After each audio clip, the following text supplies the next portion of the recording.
Peradaban manusia sedang berdiri di persimpangan jalan. Nama saya Ricky Suwarno, berdiri di atas pundak dua superpower Amerika Serikat China, melihat masa depan Indonesia. Bila kita mengamati secara mendalam, dunia saat ini sedang menghadapi tantangan dan risiko global yang mengharuskan kita membuat pilihan antara berpegang teguh pada aturan yang telah ketinggalan zaman atau reformasi secara menyeluruh, kata mantan Perdana Menteri Mesir Esham Sharaf. Menurutnya, China yang menjunjung tinggi konsep komunitas dengan masa depan bersama bagi umat manusia dan inisiatif Belt and Road sedang berada pada timing yang sangat tepat, yang dapat membantu semua negara di dunia untuk bekerja sama mengatasi masalah zaman kita. Peradaban yang berbeda harus memperkuat kerjasama dan dialog untuk menghindari konflik dan konfrontasi. Hanya dengan cara ini, seluruh umat manusia baru dapat bergerak menuju masa depan yang lebih harmonis dan sejahtera.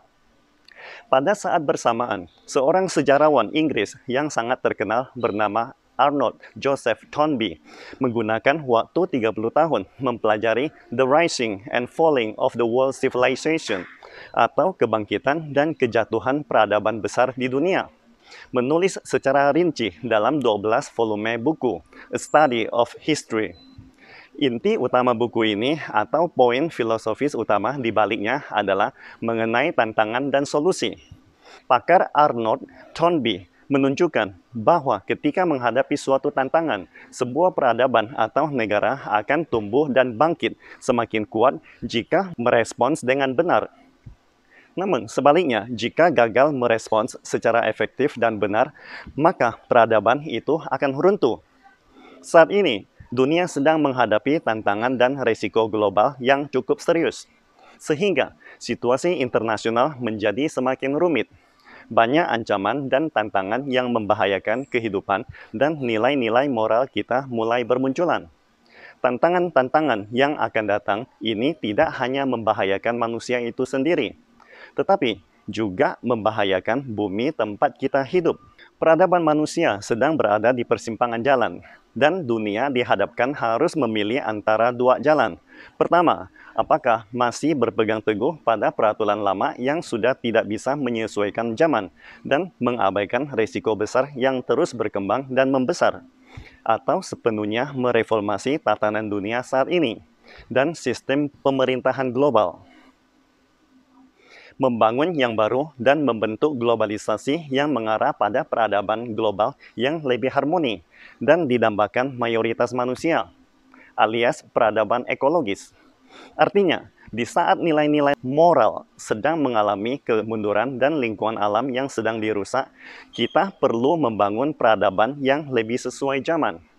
Bumi, tempat kita hidup, saling terhubungkan, saling bergantungan, namun sangat rentan terhadap ancaman dan tantangan global. Ini berarti bahwa kegagalan suatu negara atau sebagian area tertentu dapat menempatkan seluruh peradaban manusia dalam bahaya besar, atau bahkan menyebabkan kehancuran total peradaban manusia.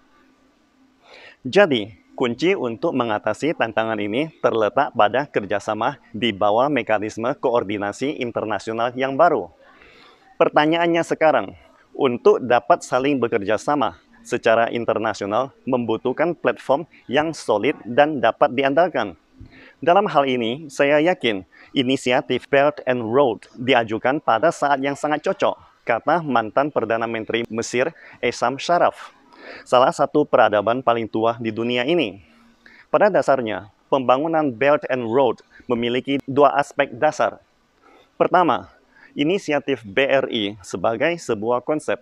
Tujuannya adalah untuk membangun komunitas dengan masa depan bersama bagi seluruh umat manusia, yang sekaligus juga merupakan sarana penting untuk mencapai tujuan ini. Konsep ini menjadi dasar dari semua kegiatan di bawah kerangka Belt and Road, Kongres Nasional Partai Komunis Tiongkok ke-19, mengangkat prakarsa ini ke puncak strategis diplomasi Tiongkok di masa depan.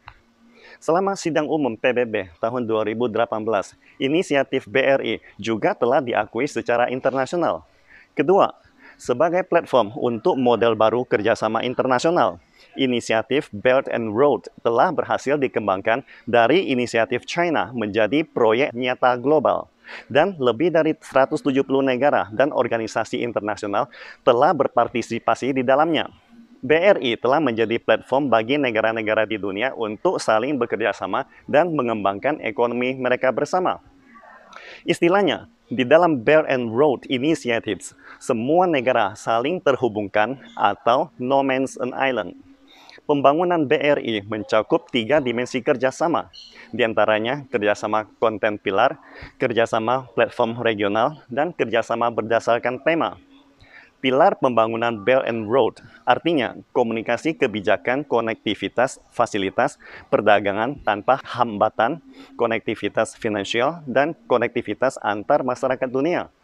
Kerjasama platform regional menjurus pada kerjasama China dengan negara Asia Pasifik RCEP, Asosiasi China Eropa untuk kerjasama teknis dan ekonomi, Forum Kerjasama China Negara-Negara Arab, Forum Kerjasama China dengan Afrika, dan mekanisme kerjasama China dengan Amerika Latin dan China dengan Oceania.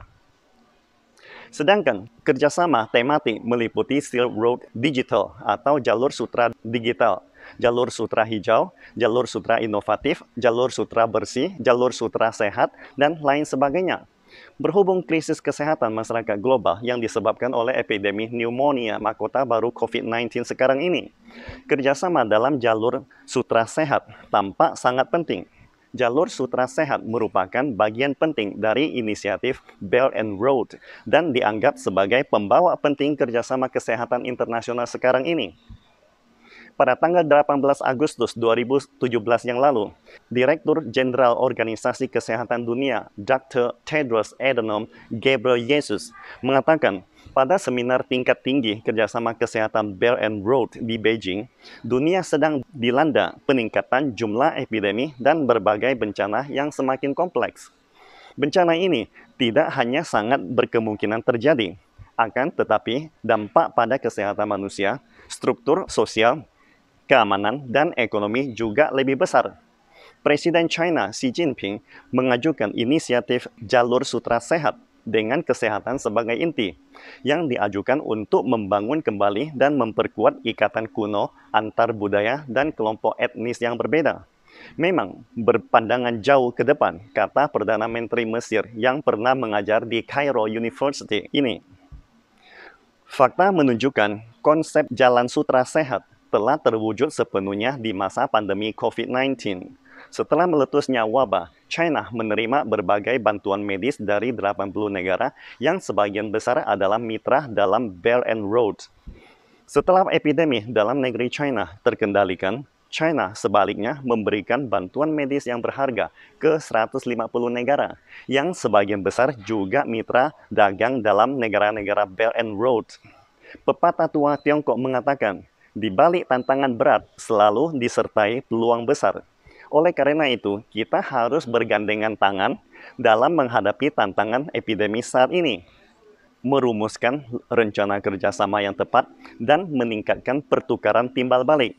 Jadi, untuk mencapai kerjasama internasional baru dan membangun kembali peradaban yang harmonis, pilihan apa yang harus kita ambil? Dunia menginginkan multilateralisme yang saling menguntungkan, bukannya unilateralisme yang hanya menguntungkan satu pihak. Dunia harus bekerja sama, bukannya monopoli. Dunia menginginkan perdagangan bebas, bukannya proteksionisme. Kita harus hidup berdampingan. Kita harus saling memahami, bukannya arogansi. Kita harus saling percaya, bukannya diskriminasi prasangka. Kita harus jujur dan terbuka, bukannya mengandalkan diri sendiri. Kita juga harus mempersempit perbedaan, bukannya memperlebar perbedaan. Kita harus berdialog secara damai, bukannya konfrontasi. Kita harus saling jujur berkomunikasi, bukannya membuli yang lemah. Dunia menginginkan peradaban ekologis, bukannya perusakan ekologi. Dan akhirnya, dunia menginginkan dialog yang beradab, bukannya konflik peradaban. Seiring kemajuan yang stabil dari inisiatif Belt and Road, saya yakin dunia telah membuat pilihan yang tepat untuk menyelamatkan peradaban kita bersama. Pastikan Anda subscribe dan share akun ini supaya senantiasa mendapatkan info terbaru tentang teknologi AI berkaitan. Salam Indonesia Maju!